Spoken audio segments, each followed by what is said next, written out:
And once more, we're back, and again with some good news and good announcements. Guys, welcome. If you've already seen my channel before, welcome back. I'm the Philadelphia Whovian. And with this one, well, guys, this was recommended to me. And so I bought it immediately after it was recommended to me, here on my YouTube channel. Somebody said, get the Lost in Time Philadelphia Whovian, and I was like, well, I heard bad things about it, and I had no idea what Lost in Time really, kind of meant, because I didn't actually look at the special features, like what was on it. I just thought it was an explanation of lost episodes, where it explained what happened in lost episodes, but I didn't actually bother to, look at too much of the table of contents of the features. And someone said, no, go there if you want to see the Crusades. Go there. It has lost episodes, full lost episodes. So I went on eBay. Yes, I did. And then I saw a copy. Then I clicked buy. I bought it. And then, it came in the mail. I now have Doctor Who Lost in Time of William Hartnell and Patrick Troughton, which is a collection of lost and rare episodes that I am so happy to say I do own. Of course, there are some on this where I do actually own the lost episode. For example, this had the Web of Fear Part 1, but the Web of Fear was mostly recovered, so I have the Web of Fear itself. It has Enemy of the World Part 1, but I has Enemy of the World. It has also the moon base with half of it being audio, but I have the entire moon base with the animation that animated the episodes that were missing. But in this also had something I said, wait, oh my god, it really has this? It has this? It had the second Doctor story with Ben and Polly, the departing story. Yes. Guys, can you guess what it was? Can you possibly guess what it was? The Faceless Ones. There were 2 episodes of these 5 or 6-parter of the Faceless Ones. 2 complete, intact episodes 1 and 3 of the Faceless Ones. Then it also had 2 episodes from, can you guess which one I'm going to say now? I'm going to say The Wheel in Space. Yes, had 2 episodes from The Wheel in Space. Saw that too. Also had 1 episode from the Space Pirates. Okay, guys, for the Space Pirates, I think my lack of love for the Space Pirates was because it was one of the last Patrick Troughton stories I ever saw, but also, like many of his other stories, it was in telesnaps, where it would just give me snaps of the episode, and that because of it, I could not enjoy it as much as I probably would have if I saw the full version of it. The 1 episode I saw of the Space Pirates, which was written by Robert Holmes, I believe it was his 2nd story. It's very good. It's very large, very epic. I actually had a fun time watching it. It's just simply that it's missing, so I'm not going to enjoy it as much as I probably would enjoy it if it was fully still intact. But I can honestly say, after watching the Space Pirates, that 1 episode in it being fully intact from beginning to end, I was like, I am enjoying this. I'm really enjoying this. So I think actually the Space Pirates was a good script if it's like that for the rest of the story. Can't remember very well. When you're watching telesnaps, you remember you like a story or you're not crazy about a story, but you can't remember what's actually in the story that much. Yes, but Space Pirates, no. I would definitely give it another look-see if I could, if it was completely intact. And I think Robert Holmes might have written a very good script for that. It's just simply that most of it's missing now. There was that. But also, I saw this from the first Doctor's era, the Celestial Toymaker. Now, with the Celestial Toymaker, okay, I see why people do not like it. Like, I see why people are not really that interested in it. But here's the thing. The actor that got to play the Celestial Toymaker was amazing. So he really sold it for me. So even though I only saw 1 episode of it, I still enjoyed my watching of it because the actor who played the Toymaker was very good. And the idea of we have another villain who the Doctor thwarted, but he is omnipotent almost. The Toymaker is all-powerful practically.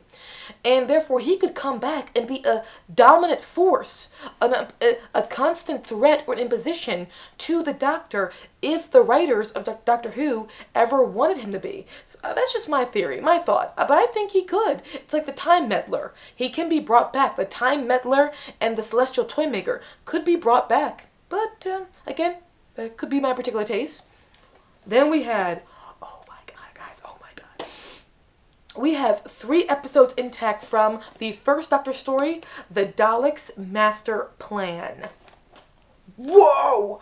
Okay, I have made so many risks and ranked this high on Terry Nation and Dennis Spooner videos where I did ranking their episodes. I took that risk, and it was totally worth it. From what I saw of the 3 episodes, if the rest of the story was filmed like that, this was a very good, 12 or 13-parter? God! The Dalek Master Plan is just epic in every single freaking way. It's incredible. And I know, also I saw The Underwater Menace, which is really, really cool. Another story where I hated it when I first saw it. I admit I was not crazy about The Underwater Menace. I liked elements of it, but I was not crazy of it. I don't feel too bad. When it first came out, people were not crazy about it either. But that one episode I saw, I said, oh, I'm still very much enjoying this. I actually am. So there's a lot more to the Lost in Time, but I want to let you guys know that I finally saw it, and I really enjoyed it. I'm happy I own it, but here's the progressive, stages I had when it comes to buying it. Bought it, put it into the DVD player, watched the first ones I watched was the Faceless ones, watched episodes 1 and then episodes 3, then when I got done watching it, I was like, I don't have the rest. The same happened with The Wheel in Space. Same happened with all the stories that were not intact. I didn't have them all. And so I was actually kind of in pain. When I first saw this, I'm like, this only makes me want more. But once I kept rewatching it and rewatching them, I was like, I become more satisfied. I'm like, well, at least we got this, because outside of this, we don't have anything else. Oh, and also, I did see was episodes 1 and 3 of The Crusade, written by, I believe, David Whitaker. So I'm happy I finally got to see The Crusade, another David Whitaker story. David Whitaker is a great writer. I definitely would rank it higher, for me personally, than Enemy of the World, but that's, again, that's me, my personal taste. I admit it's me and my personal taste. I admit when it comes to episode 2 and 4, that's just audio, and I have a problem listening to audio. Here's my guilty confession. I have a hard time listening to audio. Something about it lulls me to sleep. So I tried to listen to episode 2 of The Crusades, which was all audio, but I was just lulled to sleep. And I know you guys are going to make fun of people like us, but there are people like us, that's just what listening to constant sound does. It makes us sleepy, and then our eyes close, next thing we know, we've nodded off. That's why I can't get into Big Finish and the audios very much. I want to, if I had the type of, attention span for it. I admit I just don't. That's a flaw of mine, but I can't change that flaw, because that's one of those flaws that you can't improve in any way, shape, or form. And hearing something doesn't always make me able to still retain or pay attention to what I'm listening as much as having a visual aid.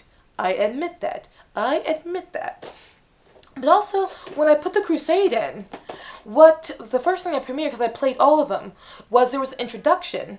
It was by Ian. The actor played Ian, I believe, William Russell. Sorry if I got my name wrong. You can correct me if I'm wrong down below.